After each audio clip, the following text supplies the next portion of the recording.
काली हवेली का राज।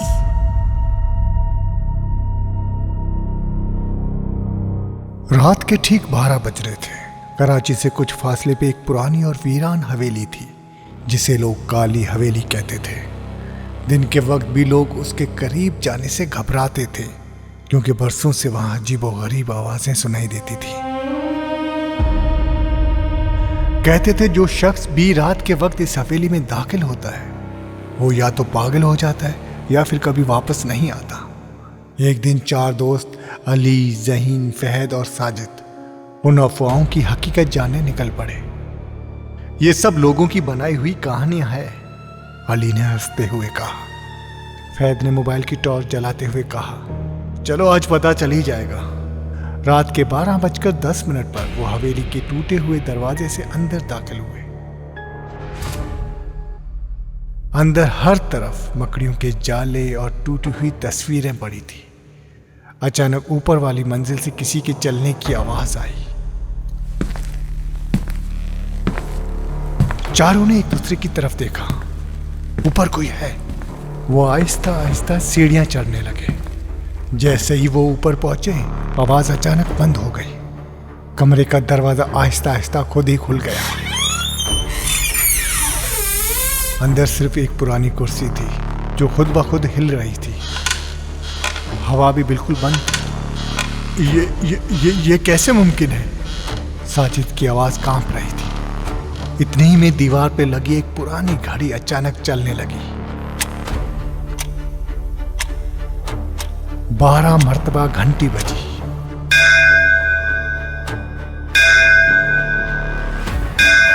आखिरी घंटी के साथ ही पूरा कमरा अंधेरे में डूब गया। फहद की टॉर्च बंद हो गई।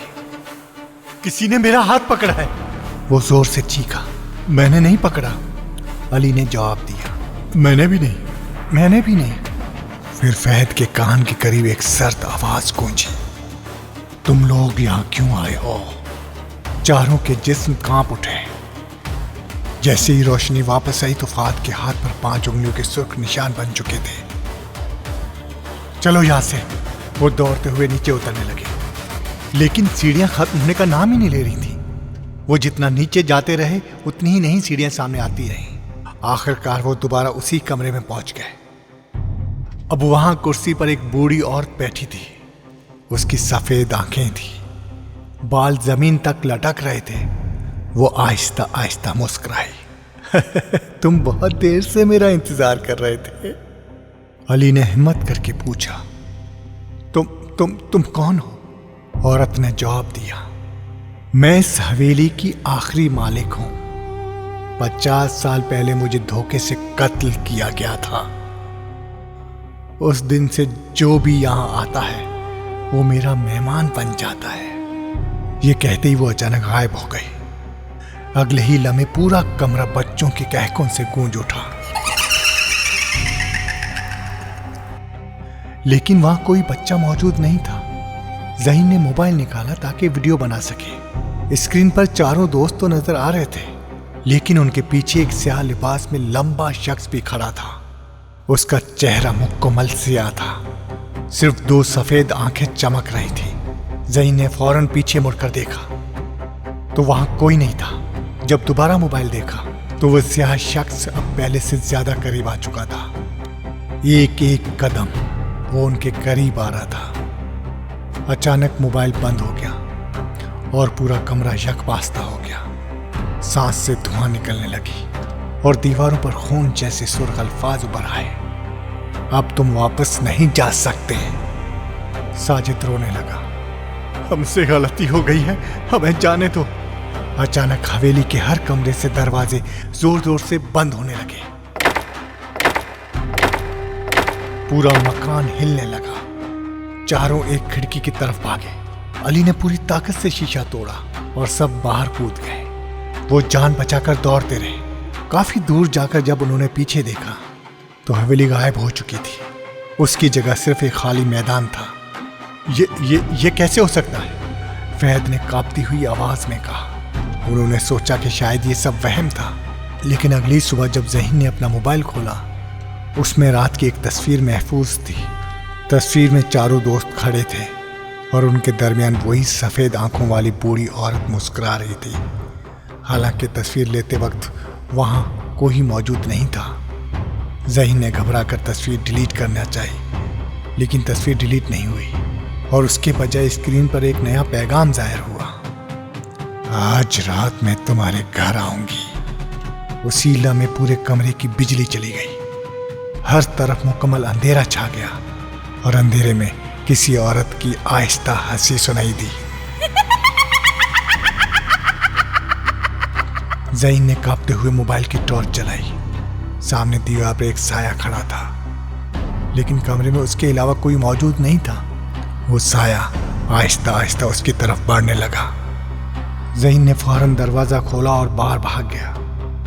जब वो ड्राइंग रूम में पहुंचा तो वहां उसके वालिद टीवी देख रहे थे। बाबा, मेरे कमरे में कोई है, वालिद ने मुस्कुराकर कहा। रात के 2 बजे डरावनी फिल्में देखोगे तो उसका नतीजा यही होगा ना। वो ज़हीन के साथ कमरे में आए, लेकिन कमरा बिल्कुल खाली था। देखा, यहाँ कोई नहीं है। ज़हीन ने मोबाइल निकाला ताकि तस्वीर दिखा सके, लेकिन वो तस्वीर भी गायब हो चुकी थी। उसे लगा शायद वहम था, लेकिन जैसे ही वो सोने के लिए लेटा, उसके बिस्तर के नीचे से किसी के नाखून फर्श पर रगड़ने की आवाज आने लगी। ज़हीन ने हिम्मत ना की नीचे देखने की। सुबह होने तक वो आंख खोले छत को घूरता रहा। अगले दिन चारों दोस्त दोबारा मिले। सबकी हालत खराब थी। फैद के हाथ पर बने सुर्ख निशानात अब काले पड़ चुके थे। साजिद की आंखों के नीचे गहरे हल्के थे। अली मुसलसल खामोश बैठा था। तुम लोगों के साथ भी कुछ हुआ है? अली ने आहिस्ता से पूछा। सब ने एक दूसरे की तरफ देखा और फिर अपनी अपनी रात की कहानी सुनाने लगे। फैद ने बताया, मेरे कमरे के आईने में पूरी रात एक बूढ़ी औरत नजर आती रही। जब मैं पीछे मुड़ के देखता था तो वहां कोई नहीं होता था। साजिद ने कहा, मेरे दरवाजे पर पूरी रात किसी ने दस्तक दी है। जब दरवाजा खोला, बाहर कोई नहीं था। ज़हीन ने अपना वाकया सुनाया। उस दौरान अली ने जेब से एक पुराना कागज निकाला। ये मुझे हवेली से मिला था। उस कागज पर सिर्फ एक ही जुमला लिखा था, जब तक सच दफन रहेगा कोई जिंदा नहीं बचेगा। चारों ने फैसला किया कि वो इस राज का पता लगाएंगे। वो करीबी गांव पहुंचे। वहां एक 90 साला बुजुर्ग रहता था। लोग कहते थे वो काली हवेली की पूरी कहानी जानते हैं। बुजुर्ग ने उनकी बात सुनी, फिर लंबी खामोशी के बाद बोले, तुम लोगों ने बहुत बड़ी गलती की है। 50 साल पहले इस हवेली में ज़हरा बेगम रहती थी। वो बहुत अमीर थी, लेकिन उनके अपने रिश्तेदार उनकी दौलत चाहते थे। एक रात उन्होंने ज़हरा बेगम को कत्ल कर दिया और उनकी लाश हवेली के तय खाने में दफन कर दी। लेकिन वो मरने के बाद वापस आ गई। उसके बाद जो भी उस हवेली में गया वो जिंदा वापस तो आया, मगर ज्यादा दिन जिंदा नहीं रहा। चारों दोस्तों के चेहरे सफेद पड़ गए। हम कैसे बच सकते हैं? बुजुर्ग ने जवाब दिया, सिर्फ एक ही सूरत में, ज़हरा बेगम की हड्डियां ढूंढकर उन्हें इज्जत से दफन करो। उसी रात वो दोबारा काली हवेली पहुंच गए। इस बार हवेली पहले से कहीं ज्यादा खौफनाक लग रही थी। आसमान पर बिजली चमक रही थी। हवा में अजीब सी सरगोशियां गूंज रही थी। दरवाजा खुद ब खुद खुल गया। वो सीधे तहखाने की तरफ बढ़े। सीढ़ियां नीचे जाती जा रही थी। जितना नीचे उतरते इतनी ही शदीद बदबू बढ़ती जा रही थी। अचानक उनकी टॉर्च बंद हो गई। मुकम्मल अंधेरा और फिर हर तरफ औरतों के रोने की आवाजें, किसी बच्चे की चीख, किसी आदमी की हंसी और फिर एक आवाज, वापस चले जाओ। लेकिन वो नहीं रुके। फैद ने दीवार पे लगा एक लोहे का दरवाजा देखा। उसे धक्का दिया। अंदर एक छोटा सा कमरा था। फर्श के दरमियान पुरानी ईंटें लगी हुई थी। अली ने ईंटें हटाना शुरू की। चंद मिनट बाद उन्हें एक इंसानी ढांचा मिला। ढांचे के साथ सोने का एक लॉकेट भी था। जैसे ही अली ने वो लॉकेट उठाया, पूरा तहखाना लर्जने लगा। दीवारों से खून बहने लगा। ऊपर से ईंटें गिरने लगी और अंधेरे में वही सफेद आंखों वाली बूढ़ी औरत जाहिर हो गई। लेकिन इस बार वो खौफनाक नहीं लग रही थी। उसकी आंखों में आंसू थे। उसने आहिस्ता से कहा, मुझे इंसाफ चाहिए। अचानक उसके पीछे 4 स्याह साहे नमूदार हुए। ये वो लोग थे जिन्होंने बरसों पहले उसका कत्ल किया था। अब उनकी रूहें भी उस हवेली में कैद थी। वो चारों दोस्तों की तरफ लपके। पूरा तहखाना चीखों से गूंज उठा। अली ने हिम्मत करके वो लॉकेट ज़हरा बेगम के ढांचे पर रख दिया। उसी लम्हे एक तेज सफ़ेद रोशनी पूरे तहखाने में फैल गई। तमाम साए चीखने लगे। एक एक करके वो राख में तब्दील हो गए।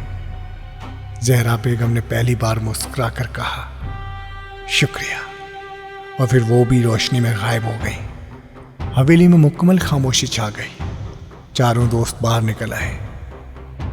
सुबह का सूरज तुलू हो रहा था। उन्होंने सोचा कि सब कुछ खत्म हो गया, मगर चंद दिन बाद फैद ने एक खबर देखी। काली हवेली को गिराकर वहां एक नई कॉलोनी बनाई जा रही थी। वो चारों आखिरी बार वहां गए। हवेली मुकम्मल तौर पर मलबे में बदल चुकी थी, लेकिन मलबे के दरमियान उन्हें वही पुराना लॉकेट दोबारा मिला। हालांकि वो उस ज़हरा बेगम के साथ दफन कर चुके थे। अली ने कांपते हाथ से लॉकेट उठाया। उसके पीछे एक नई तहरीर लिखी हुई थी। कहानी खत्म नहीं हुई। उसी लम्हे उनके पीछे किसी बच्चे की आवाज आई, अंकल। चारों ने एक साथ मुड़कर देखा। तकरीबन 7 साल की बच्ची एक सफेद लिबास में खड़ी थी। उसने मुस्कुरा कर पूछा, क्या आप मेरी अम्मी को ढूंढने आए हैं? अली ने जवाब देना चाहा, लेकिन अचानक वो बच्ची धुंध में तब्दील हो गई। जमीन पे सिर्फ उसके नन्हे कदमों के निशानात रह गए। वो निशानात आहिस्ता आहिस्ता मलबे के नीचे जाते हुए गायब हो गए। आज भी कहते हैं, अगर कोई शख्स आधी रात के बाद उस जगह से गुजरे तो कभी कभी एक नन्ही बच्ची की आवाज़ सुनाई देती है।